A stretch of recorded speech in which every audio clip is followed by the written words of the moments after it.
So let's begin with Generation Next. Cette séance a une importance particulière dans cette conférence et dans notre travail, car la prochaine génération est véritablement notre avenir. Les jeunes hériteront non seulement de la terre, mais aussi des politiques que nous mettons en place aujourd'hui. Il est important de les consulter pour pouvoir réfléchir efficacement aux possibilités d'un meilleur avenir. Today, we are pleased to showcase youth voices and perspectives about the future. And we are really honored to have with us the world's only Future Generations Commissioner, Sophie Howe. Her mandate is to set out in law to be the guardian of the interests of future generations in Wales. Sophie's role is to provide advice to the government and other public bodies in Wales on delivering social, economic, environmental, and cultural well-being for current and future generations, and assessing and support and reporting on how they are delivering. Our very own Jen Lee, a Foresight analyst here at Policy Horizons, will have a conversation with Sophie about her role and ways to incorporate futures thinking into government structures. Mais d'abord, nous voulons entendre les jeunes. Quels sont les espoirs et les craintes de la prochaine génération? Que pensent-ils des questions importantes comme l'environnement, l'économie, la justice sociale et la santé mentale? The video you're about to see was created in partnerships with various youth organizations across Canada and uncovers how the youth across our country envision their future. Let's take a look.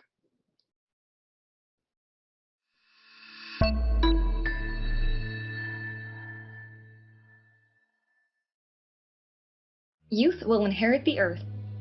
As a federal foresight organization, Policy Horizons Canada thought it was important to see how the next generation envisions the future.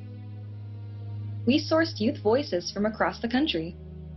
The youth shared their views on the state of the world, the barriers and concerns that will affect them, and their hopes and opportunities for the future. We consulted with youth to determine the subjects that matter most to them. The key areas of discussion include the economy, mental health, the environment, and social justice. These are the youth perspectives. When I think about youth, I feel like a lot of the interactions that people have with them is very tokenized. They're often invited to tables for one day and then that's it. It's important that youth are taken seriously and respected. Je pense que les jeunes peuvent être des très bons ambassadeurs sans que ce soit centralisé. Listening to youth perspectives is extremely important. There's a difference between what the adults think the youth want to see versus what they actually do. Youth perspectives on the economy. We have to go to post-secondary, then we need to go into the workforce so that we can start working off our loans. Our exorbitant amount of student loan debt. Looking at the housing shortages right now and just inflation in general, it's scary. Anxiety of me not owning a home in Edmonton. Edmonton is not Toronto. In Toronto, people can't even rent. My only recommendation for the country would be a universal basic income. The greatest strength that our generation can bring to the workplace is a more nuanced understanding. I don't think this generation is as keen to following those strict hierarchies. It should be a much more collaborative work environment. All work is valued as important. Especially with the pandemic, but the workplace is it being remote, in person, hybrid. The workplace needs to be something that offers more than employment. The 40-hour work week, that's not really conducive for having a fulfilling lifestyle. Productivity increases when you provide people the opportunity to take flex days or to have a better work-life balance through a 4-day work week. I can still produce very high-quality work, but I could do a lot better if I could do it with my schedule.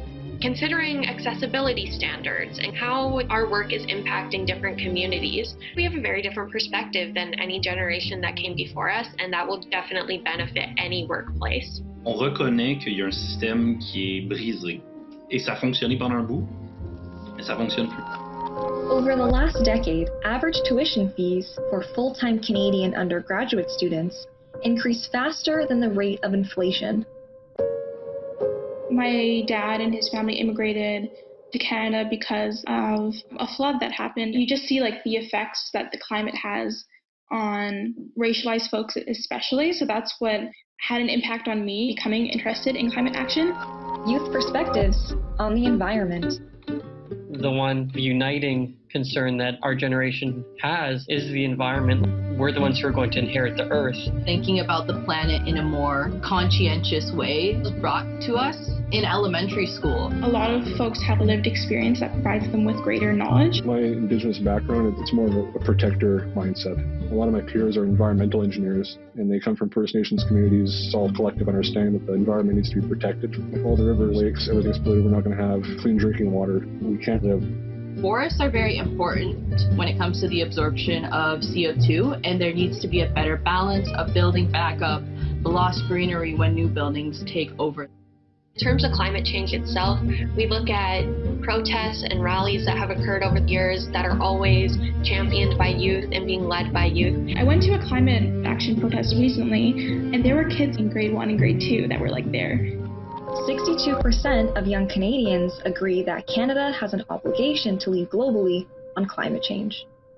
My little brother has autism. My mom is disabled, so I've always been really passionate about helping children with disabilities and special needs.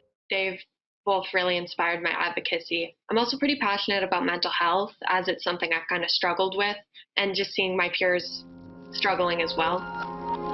Youth perspectives on mental health.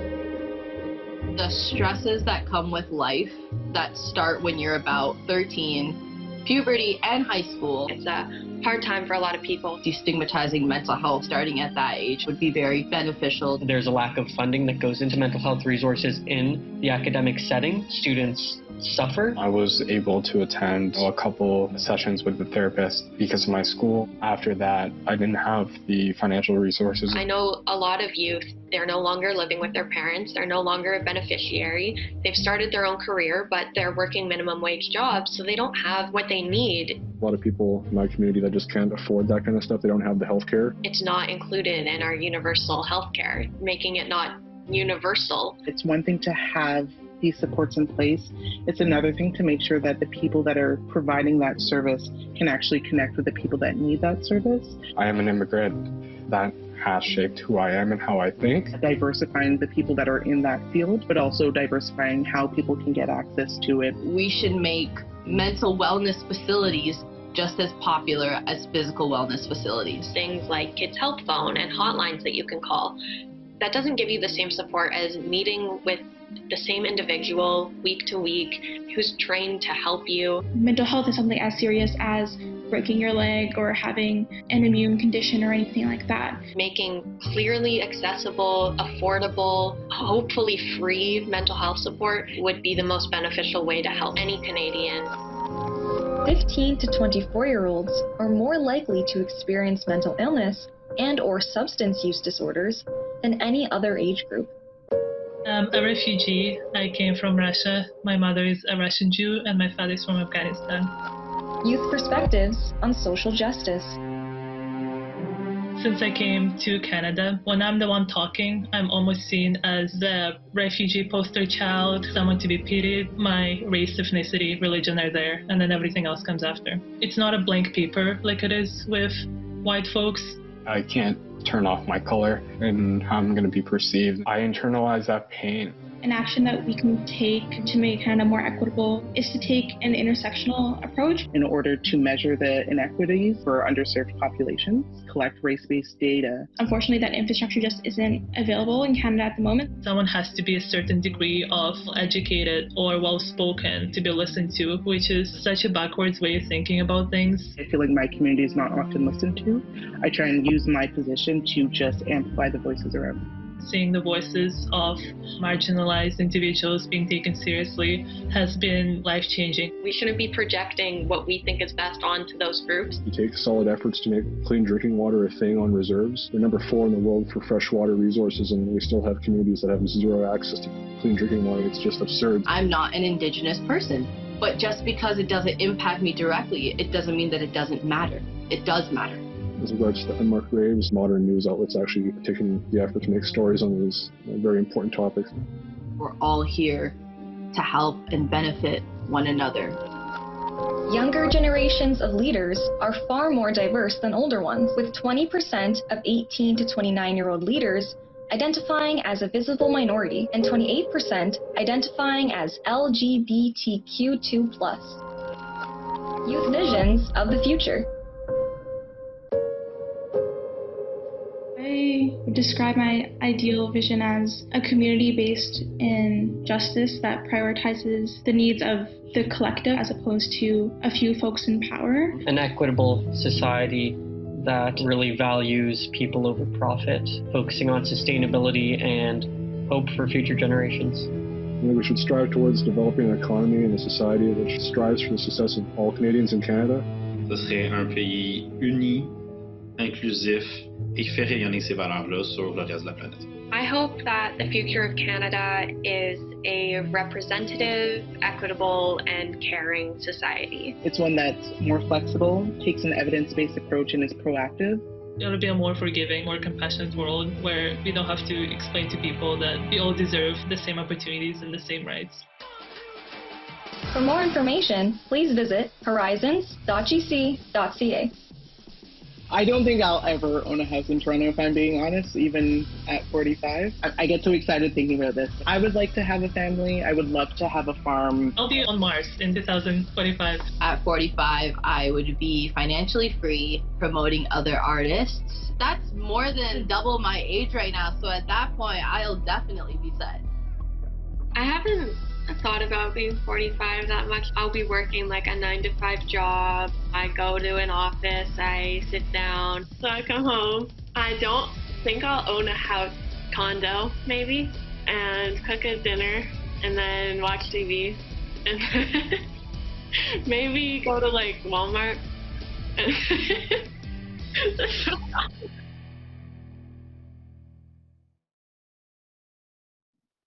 Welcome, Sophie, and thanks so much for being with us today.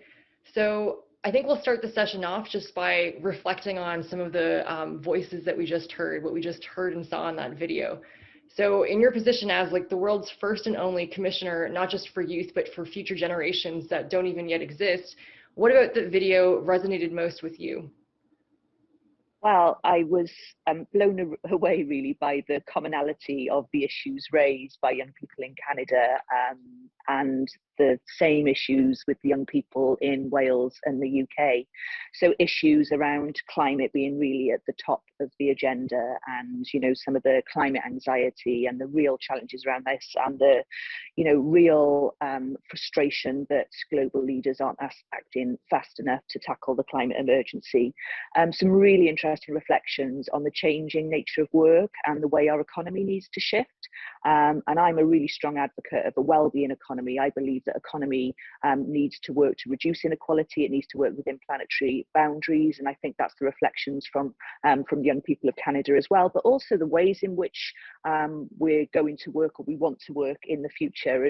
And talking about a universal basic income, the fact that we've been working a sort of 37 or 40-hour week for the last 100 years, and the world of work has changed exponentially during that time. So why are we still, slugging 40 hours a week when actually we need to have a life-work balance, not a work-life balance even? And then all of these issues around bringing in young voices, huge challenges, I think, around mental health. And certainly we know that in the long term, poor mental health and long-term mental health conditions generally start before the age of 14. So there's a huge challenge for nations across the world there, which are clearly being identified in Canada as well as in Wales, because I hear this so regularly. But also, I think whenever I listen to young people, and this video has inspired me in the same way as when I listen to young people across Wales and other parts of the world. And I'm coming to you today from Stockholm for the Stockholm Plus 50 UN conference, Earth Conference. And I've been listening to young people from all over the world today, and their messages are also very similar to the messages coming from young Canadians. And I think one of the clearest messages that is coming from young people here is that our current leaders need to either step up and act in the interests of future generations, or step aside. Yeah, well said. So as like the world's first and only commissioner for future generations, you have this kind of legally enshrined power to represent the interests of an entire generation of people who haven't even yet been born, which is something that I think people find difficult to grapple with conceptually. So maybe to make it a bit more concrete, you can tell us a bit more about your actual role, purpose, and function within the government structure of Wales in your sort of unique position as the Future Generations Commissioner. Yes, well, you're absolutely right. I mean, the first question that people often pose to me is, how do you know what future generations want? They're not born yet. So how do you know? You're absolutely right. They don't talk to me very often, the unborn. So there's a challenge there. But should that stop us trying to envisage a better world, a world that we would want to leave behind to our children, our grandchildren, future generations to come? And that's essentially where our journey in legislating to protect the interests of future generations started in Wales. We posed that question to our current generations, older generations, right down through to children in school. What's the Wales you want to leave behind to your children and your grandchildren and future generations to come? And when you pose for those really big questions, you get people really thinking about that. So they came up with about 13 different things that we felt were really important. So it was about protecting our natural resources. It was about reducing inequality. It was about our healthcare systems not just patching people up when they're ill or when their mental health is poor, but actually preventing that in the first place. It was about this sort of sense of community cohesion, and it was recognizing that Wales as a carbon intensive country of the past, so we were a big transporter of coal, for example. The first £1 million cheque for coal was signed in Cardiff, recognizing that actually we need to be a globally responsible nature and we need to repay that debt, actually. So we wanted to make sure that we're recognizing ourselves not just as global consumers but global citizens. And so the legislation was formed around taking all of those ideas from our current generations about how they envisaged the future that they wanted to create for future generations. It then set out 5 core principles of decision making, which the minister who took this law through described our Future Generations Act as the Common Sense Act. And the reason why is I think these 5 principles for decision making are inherently common sense. So all of our institutions must demonstrate how they've considered the long-term impact of the things that they do, how they're preventing problems from occurring or from getting worse, how they're integrating their actions, so recognizing the connections between the economy and health. There are no jobs on a dead planet, but we need good quality, decent, low carbon jobs, because that's one of the critical factors in long-term health prospects for people. So all of these connections, hugely important. Then working together, building partnerships, working in collaboration, and then critically involving citizens in the decision-making process. So like I said, I think those 5 principles, if we applied across the world, those 5 tests when we're taking decisions, those 5 principles of common sense, then I think that we would be getting towards, you can't predict what the future might be, but we would be getting towards a much better set of decisions that we're acting in the interests of future generations. And why has Wales legislated for common sense? It's because, unfortunately, common sense in international governance, local governments, and national governance is not that common. And therefore, we've created this law. So my job as Future Generations Commissioner, I sit independently of the government, and I think that's another important element as well. My job is to hold the government and the other institutions covered by the legislation to account on how they apply those principles and how they work towards meeting those long-term goals that we have set out in law. And I suppose to be their conscience, to be the voice of future generations, and to call them out and challenge when the things that they're proposing to do haven't considered the interests of future generations. And that's incredibly powerful, but I think also incredibly brave of a government to say, not only are we going to place legal duties on ourselves, we're going to appoint someone independent to tell us if we're getting it wrong. Yeah, super interesting. So it's an interesting way to kind of get governments to start trying to mandate future-proof or future-fit policies. So based on your experience, both the successes and the challenges that you've had as Future Generations Commissioner, there are a lot of other government policymakers and analysts in the audience today. What would you tell other governments that they can potentially learn from in terms of your experiences and your challenges? And by that same token, how can other governments around the world consider future-proofing their policy and their legislation? Mm-hmm. Well, I mean, I think that having this overarching law is really important because, you know, we tend to have a policy which is set in the short term because of our electoral cycles and our political systems. So, you know, I always say you wouldn't think that it was revolutionary for a country to have a set of long-term goals, but it is revolutionary because the longest we tend to get is, you know, this is our programme for government, our manifesto commitments for the next 3 to 5 years. And that's why we found ourselves in this, you know, these problems around intergenerational inequity, our failure to plan for the changing demographics of an ageing society, the climate crisis, the biodiversity crisis, and so on. So setting out in law those high level sort of principles or goals, and perhaps I'll just give you a flavour of, so we've got 7 wellbeing goals which cover health, prosperity, equality, community cohesion, our language and our culture, and some other things. Just looking at our goal of a prosperous Wales, it talks about a productive, innovative, low carbon society, one which uses resources efficiently and proportionately and acts on climate change, and then it focuses on a well-educated population with access to decent work. So we are certainly taking our approach much closer towards a well-being economy than a focus and an obsession with GDP. So having those legal definitions and setting out our stall in Wales, if you like, this is the Wales that we want to create, is really, really important. Making sure that those duties apply at all levels of governance, because often, and we've seen this with the Sustainable Development Goals, you know, which are a set of longish term goals, that you know, they're sort of seen as the job of you know, just the sort of national government, but actually in terms of what states, regions, cities are doing, sometimes even more important than what national governments are doing. So, you know, our cities are planning our transport, they're building our houses, they're planning and designing communities.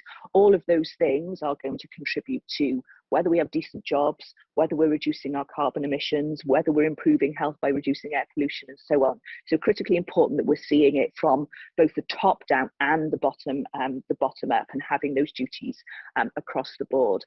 I think it's really important also to, a lot of people get obsessed with metrics, you know, what are our well-being metrics or our long-term metrics? And, you know, I'm not opposed to metrics, but sometimes metrics can have perverse consequences. If you just follow one metrics in a silo without taking overarching goals holistically, you can go off in the wrong direction. And perhaps I can give you an example of that.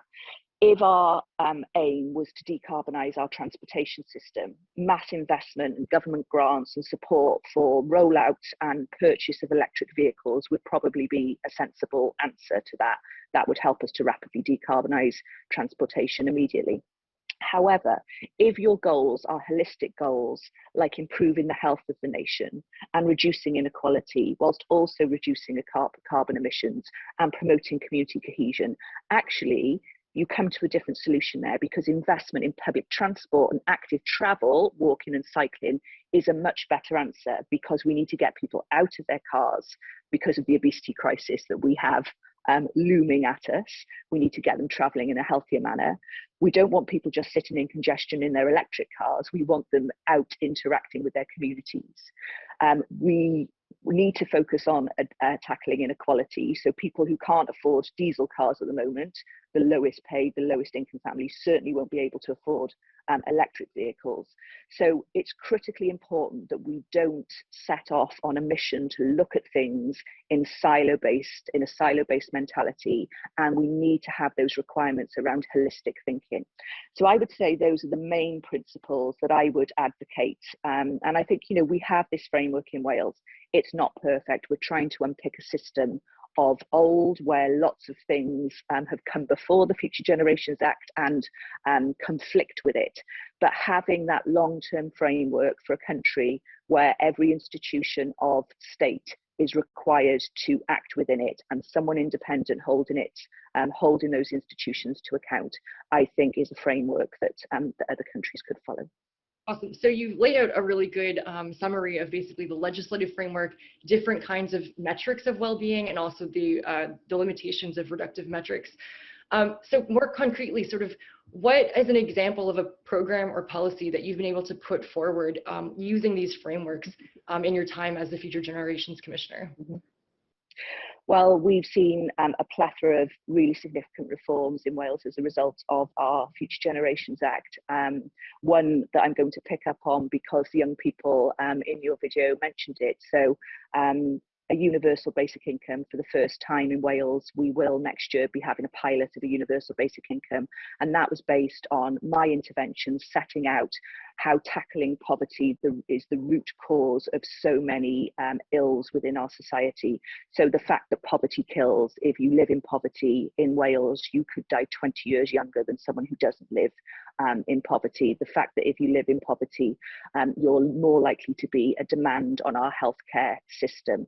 So if we tackle the root causes of those issues and recognise that our welfare state and the safety net of our welfare state was created in a time when the gig economy didn't exist, where people went into jobs for life, where they didn't have the same level of caring responsibilities in terms of the sandwich generation with an ageing population between a younger population and so on.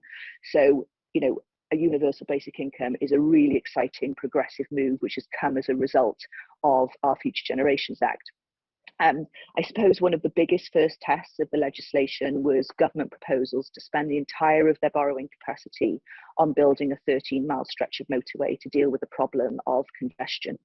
And I intervened in that decision, and I asked them to explain to me how they'd considered the interests of future generations and their legal obligations in the Future Generations Act in that decision making. I asked them to explain to me how it was in line with our goal of a prosperous Wales, which is about a low carbon society. I asked them to explain to me how it was in line with our goal of a resilient Wales, which is about ecological resilience because it was going through a nature reserve. How is it in line with our goal of a more equal Wales when 25% of the lowest income families don't own a car? So you'd be spending all of that money to the benefit of the already better off.